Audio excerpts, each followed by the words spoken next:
Bonjour et bienvenue à nouveau à notre cours de formation en ligne de gestion des risques pour les tours opérateurs. Dans ce cours, nous parlerons de rapport d'incident. Les assurances et le risque de notoriété seront couverts plus en détail par Explore Monde. Nous allons commencer par les rapports d'incident. Ensuite, nous donnerons un exemple de rapport d'incident à remplir. Ensuite, nous parlerons brièvement du rôle des employés responsables de la gestion des risques dans votre société. Nous passerons en revue le prochain devoir et nous présenterons les références sur lesquelles se fonde ce cours. Donc, voici à nouveau notre système de gestion des risques normatifs. Vous avez à présent des plans de préparation d'urgence en place afin de pouvoir gérer les incidents. La prochaine étape consiste à rédiger des rapports d'incidents afin d'améliorer votre système de gestion des risques, ce qui nous amène au rapport d'incident. Comment rédiger un rapport d'accident ou de presque accident? Qu'est-ce qu'on entend, en fait, par rapport d'incident? Eh bien, c'est un rapport du guide ou d'une autre personne, s'il ne peut le rédiger, sur un incident.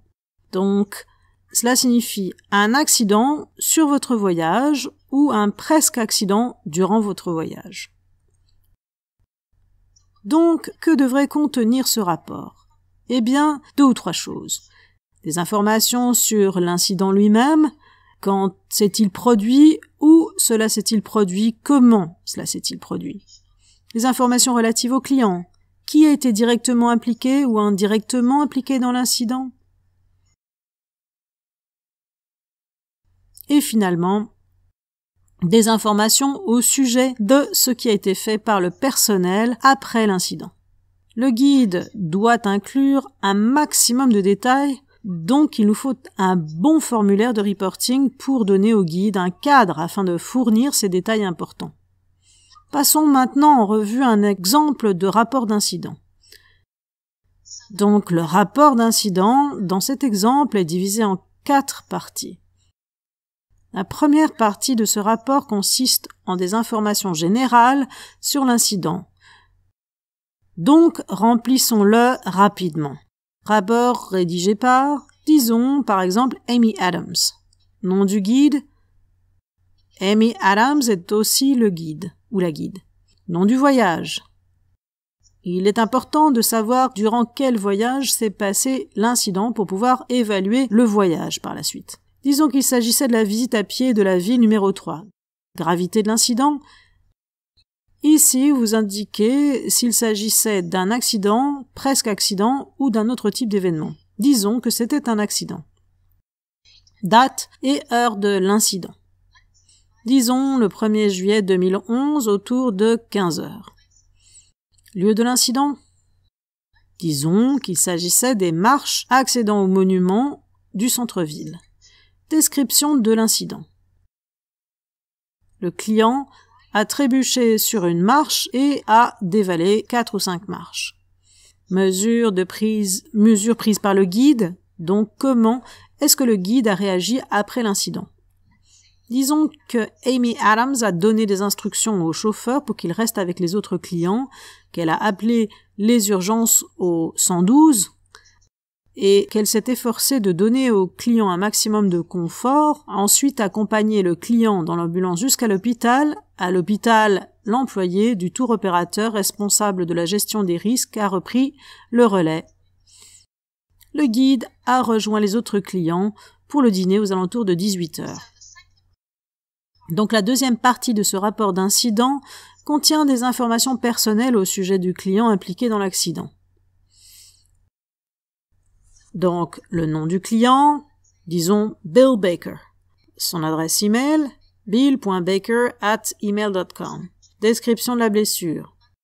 Blessure à la jambe, entorse, éraflure sur les mains. Il est important que le guide qui va remplir ce rapport inclue autant de détails que possible. Le client a-t-il été transféré à l'hôpital? Oui, ce fut le cas. Le client a-t-il refusé les soins à l'hôpital?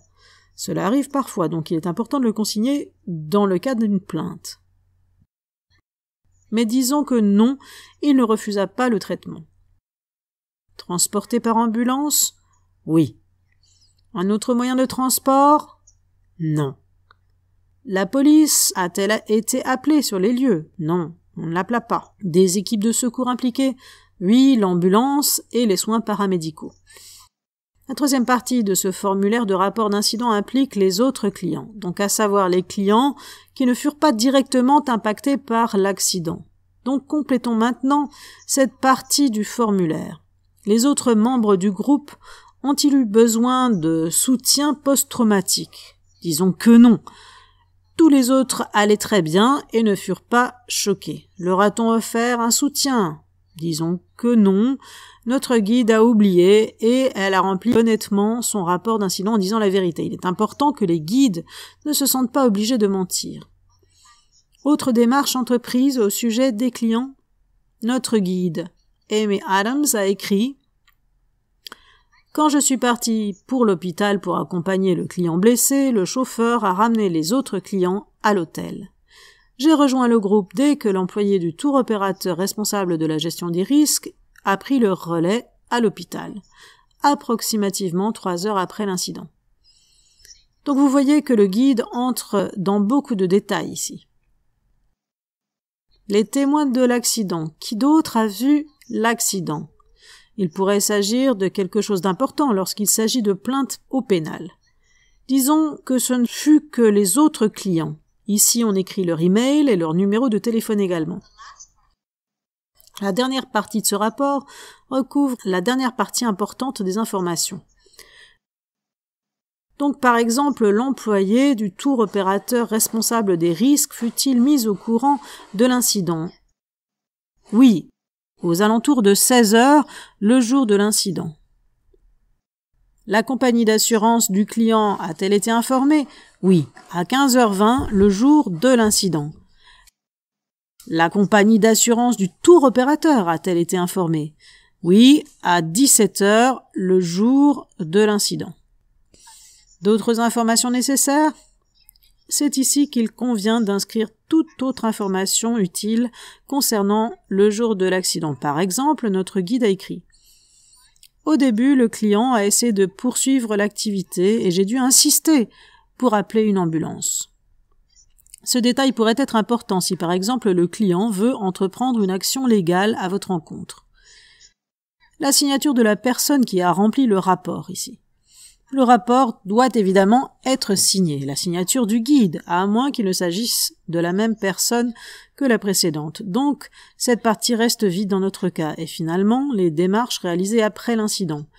Donc, qu'est-ce que le tour opérateur a fait après l'incident? Une partie de ce rapport doit être remplie par le tour opérateur.